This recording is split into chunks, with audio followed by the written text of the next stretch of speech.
and they win the NFC South.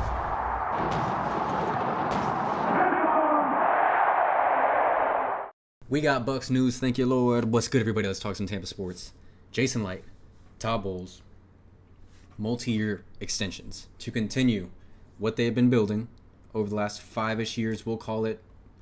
You look at playoff wins, you look at the Super Bowl, it's the best 5-year stretch in Bucs history. Division title, that's hard to argue. It's hard to argue, and for majority of that time, Todd Bowles has been at the helm. I know he has his haters. I keep it real with Todd Bowles, but I'm not a hater. I'm also not a stan. So let's talk about this. Jason Licht, I think this is a pretty easy one. I don't think is there a single Jason Licht hater that exists? Is there a single one? If you're in the room with us, please speak up. I didn't think so. There's no questions. I'm all good with that. The Bucs have 27 of 29 of their draft picks from the years 2022 to now still on the roster.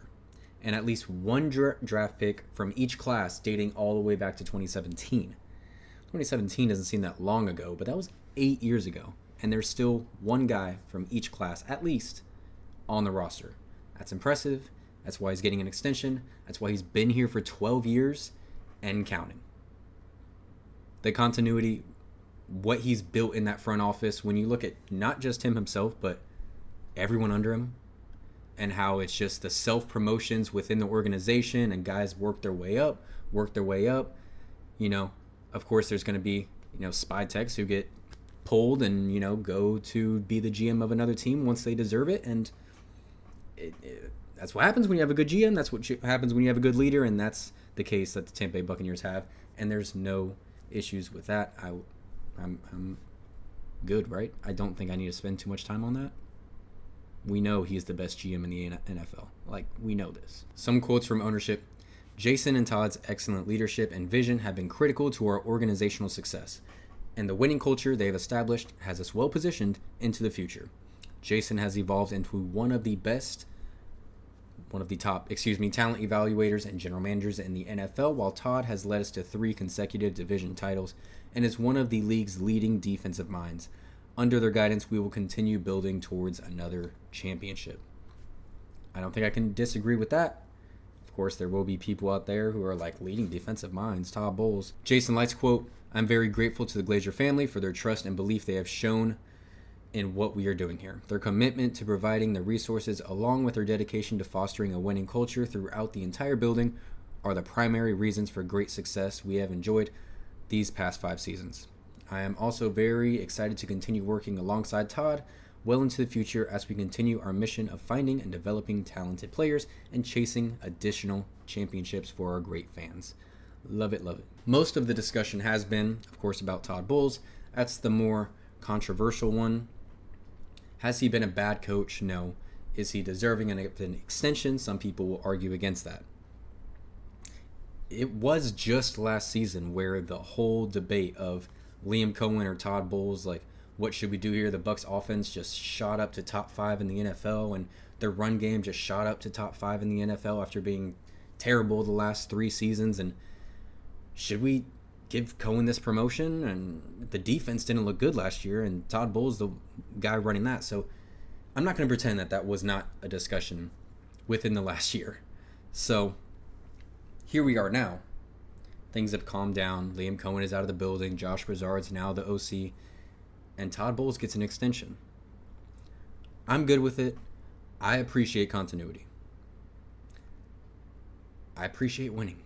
And that's all that we've done is win division titles. Yes, there's going to be arguments about the division and things like that. But at the end of the day, the results are the results. What the players believe in is really what matters. After the 2025 season, Todd Bowles will have the 4th most games ever by a Bucs head coach, only behind John McKay, John Gruden, and Tony Dungy. His .529 winning percentage ranks 3rd best in team history, only behind Bruce Arians and Tony Dungy. This team going all the way back to 1976. Todd Bowles has the 3rd best winning percentage. Bowles is now 61 years old, and there was discussion of him possibly just hanging it up, calling it quits, going out as an own terms. I wouldn't say that's completely out of the question. This is the NFL. This is an NFL contract. There are plenty of ways out of it. We know that with players and coaches. This really only guarantees that he's going to be making more money. That's all that this really guarantees. He can back out. The Bucs still can fire him. I'm not saying this is going to happen, but I'm just, this is not a guarantee like Todd Bowles will be here for 3-4 more years for sure. That's not for sure. It's just building continuity, building safety, building trust within the organization. And that's really what the Bucs have been built on. This success over the last half decade has been built on continuity, trust within the building, guys just loving being there. And this only helps with that. Todd Bowles has led the Bucs to 3 of their 4 consecutive NFC South titles, and his 27 regular season wins are the second most in Bucs history over 3 seasons. It's crazy the discussion that happens with Todd Bowles, like talking about firing him, and then you read a stat like that.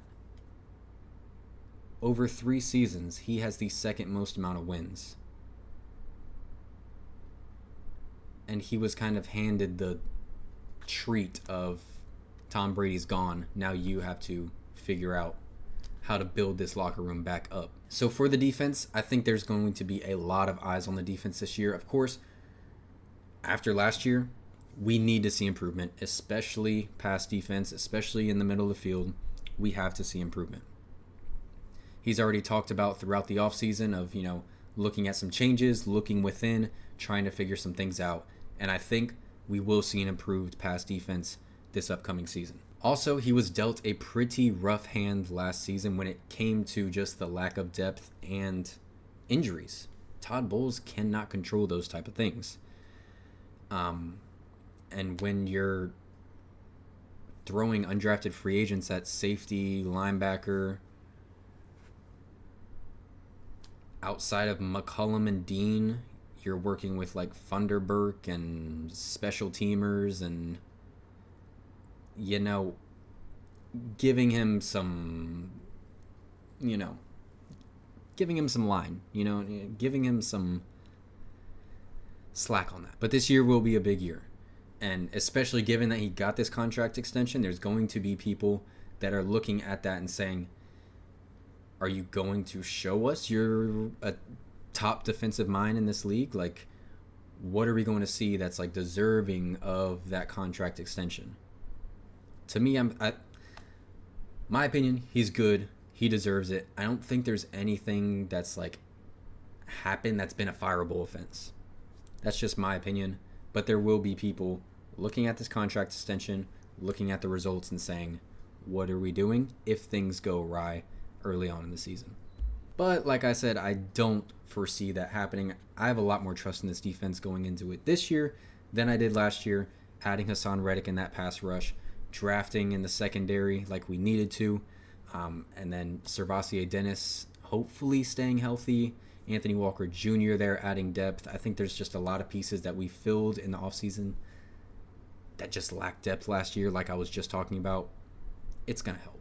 It's going to help a ton. And I think Todd Bowles will be able to call plays with more freedom, not be as, scared or worried, or we might see the old Todd Bowles with a bunch of blitzing and man coverage. I hope so. He has a lot more tools to work with. We'll see.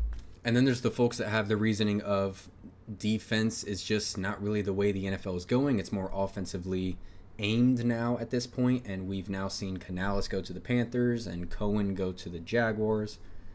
Yeah, it sucks losing your OC, especially when they perform well just year after year.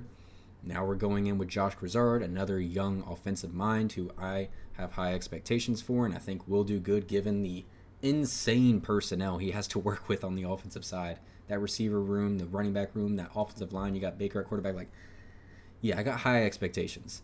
Todd Bowles and Jason Licht work together, and I think Jason Licht has often given even more credit to Todd for these offensive coordinators, bringing in Canales, bringing in Cohen, and now having Josh Grizzard step in. You got to give him credit for that. I know it sucks to lose these offensive coordinators, but Todd Bowles is figuring out a way to manage and continue this. Again, deserves credit. Overall, like I said, though, I think the best thing about this, it continues to build trust within the organization, continuity within the organization, security within the organization. Players like that, they don't want to sit there and know, like, is my coach going to be here next year? Is he not? Especially when they love their coach as much as this locker room loves Todd Bowles. They have full and complete trust in Todd Bowles. They love him as their leader, and he's kept it together. He has kept it together despite some very rough 4-7 situations. He has. And they continue to fight throughout the season and continue to win the South. And here we are. Contract extension for Licht, Bowles. I'm here for it. Let me know your comments down below. I'm sure there's a lot of mixed opinions on this, and I'm happy to hear them out. Like and subscribe if you have not already. Go Bucs, and y'all have a blessed one. Hey, hey, Tampa Bay.